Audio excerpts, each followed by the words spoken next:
So, today we'll be starting a new international travel series covering our recent trip from the US all the way to the other side of the globe in India.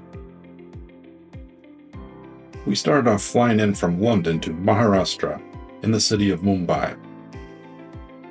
We then flew south into Bengaluru, formerly known as Bangalore, in the southern state of Karnataka. From there, a second flight brought us further north to the city of Udaipur in Rajasthan. We spent several days in historic Rajasthan, traveling by car to Jodhpur and then on to Jaipur. From there, a relatively short ride later, we found ourselves in Uttar Pradesh, exploring Agra and the Taj Mahal, before eventually making our way to New Delhi. We'll plan on covering these destinations individually, but we thought we'd start by giving our overall impressions of what India was like from a foreigner's perspective, and in doing that, giving our opinion of what is truly fact or fiction from some commonly held beliefs about India. First up, the common misconception that India is cheap. We found this to be largely false, at least if you want to stay nicely. But everyone knows India is supposed to be cheap to visit, right? If you've watched any YouTube videos on India, chances are you will see someone staying in a very low-end hostel or Airbnb and paying next to nothing, while possibly complaining about how bad the property is. But you've got to remember that in India, just like the rest of the world, you get what you pay for. So if you pay very little for accommodations here, expect to get the same. We knew early on that we wanted to stay in some of the iconic properties of India, and were pretty shocked when we realized just how expensive they were. Some were easily beyond the price of a typical 5-star property in the US. But we found that if you're willing to spend a bit more, typically in the $100 to $300 range, you could get into some very nice properties from Indian brands like Taj, Oberoi, and Imperial. And if you do stay at these places, you'll experience service that far exceeds that of a typical US hotel, even a supposed 5-star one. But ultimately, staying at these properties probably would not fit within most people's idea of cheap, especially when it comes to India. My advice, budget for something a little better than a $10 a night hostel room. You can thank me later. Most people probably think India is dirty as well. This has a lot of truth to it. As we were moving about India, particularly in the older parts of cities, we would often notice what looked like piles of trash like this just kind of forming in random places throughout the streets.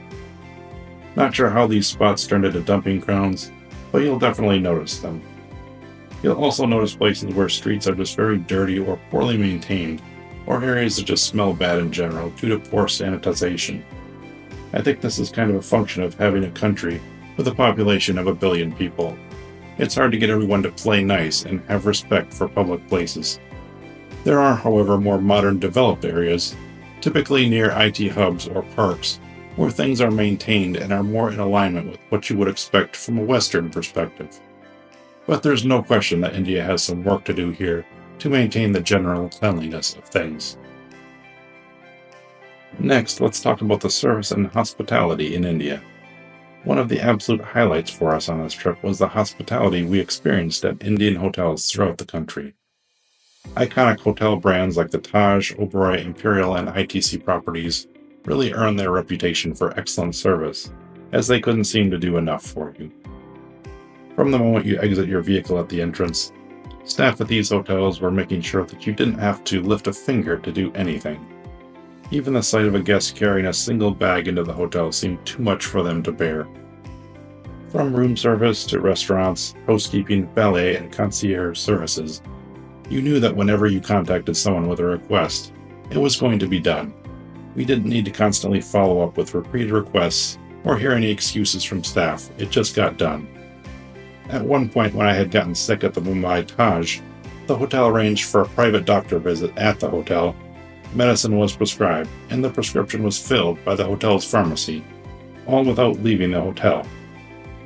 And the amazing thing is, nobody ever had their hand out for a tip, something that is truly amazing for someone coming from the US, where staff seem to think the simple act of showing you how your TV remote works is deserving of a huge tip. Once again, let's be clear here and say that this really applies to the nicer 4- and 5-star hotels, and not the $10 a night places you may find online. Please don't book these kind of places when you're traveling to India. You'd be missing so many great experiences by cheaping out here. Just don't do it. Now let's talk about food hygiene in India. This one is kind of a mixed bag. You definitely have to be careful where you're eating in India, particularly if that includes any of the popular street food vendors you may have seen a lot of YouTubers go to. Personally, I think they actually are getting sick and are just running to the restroom in between takes of their street food videos. We pretty much stuck to eating at restaurants in our hotels, where we did pretty well for the majority of the trip, but did fall a bit sick when we first arrived in Mumbai. The nice thing here is that most hotels include breakfast in their rates, and even encourage you to have them pack food for the road if you're going out to be exploring for the day. That leaves you with just one meal a day that you have to manage, which for us was typically eaten back at the hotel itself. But if you do want to try the local street food, you do need to exercise some common sense. Consider items that are cooked at high temperatures or boiled like chai to kill off the bacteria. And don't drink water or consume ice in drinks you get off the street, as you'll have no idea where that water came from, and you don't want to be drinking anything that isn't filtered. So a little basic caution and planning will go a long way to ensure some bad food doesn't ruin your day. And of course we have to talk about the traffic in India. It is indeed horrible. Chances are, whatever you have heard about India's traffic, the reality is much worse. Traffic here is best described as pure chaos, where everything seems to go and traffic laws are loosely enforced, if at all, with people consistently doing things that most sane drivers in Western developed countries wouldn't even consider. We've seen people casually driving the wrong way on a highway, piling into vans and trucks while clinging to the side of the vehicle for dear life, and pretty much ignoring lane markings altogether. In fact, I'm not even sure why they're there to begin with, as nobody ever seems to obey them anyway. Then you're faced with the sheer volume of traffic that leads to extremely long commute times to go anywhere. We would be constantly amazed looking at Google Maps, seeing our destination just a short distance away, and noticing there would still be 30 minutes left in our trip. Really crazy stuff. For this one, you really just have to plan ahead and know that, in any large city in India, it's going to take a long time to go a short distance, and allow for the time to get there. And don't be hesitant to try the local auto rickshaw drivers as well, as these can be a fun experience that you don't really get in the US. Just plan to book these through a trusted app like Uber, rather than trying to negotiate a good price directly with a driver. Now we come to one of the favorite topics of social media influencers trying to create drama for views, and that is the hassling of foreigners. So I'll preface this by saying this is our experience and your mileage may vary, but we really never felt like we were hassled during our stay in India. Yes, there were a couple of times at major tourist sites like the Gateway of India, where one or two people did come by and ask for pictures, but this was generally not a problem. This may contrast with other YouTube videos you've seen, where you've got guys running around on the street with cameras and making a big scene. But we found that if you don't try to attract attention to yourself, in our experience, generally people left you alone. And we can't forget to talk about bathrooms, can we?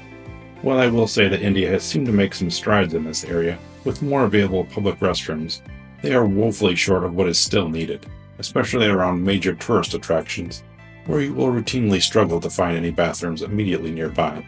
And if you do, the condition of those bathrooms may be a bit suspect.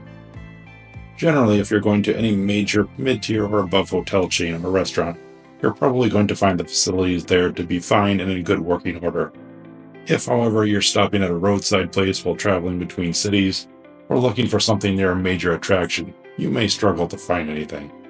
And what you do find may not be in the greatest working order, may not have basic items like soap, and may not be terribly clean.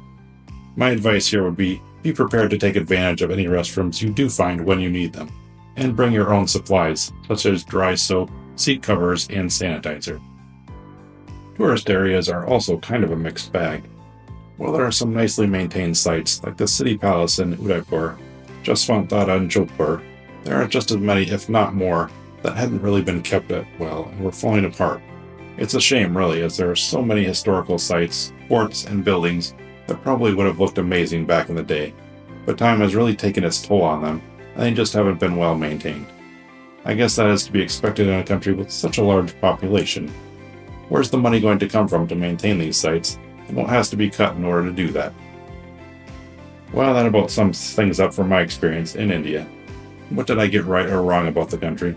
Let me know in the comments, and also stay tuned as this video is the start of our India series, and we'll be covering more about our travels there, including hotels, sites, restaurants, and more. That's all for now. Thanks for watching.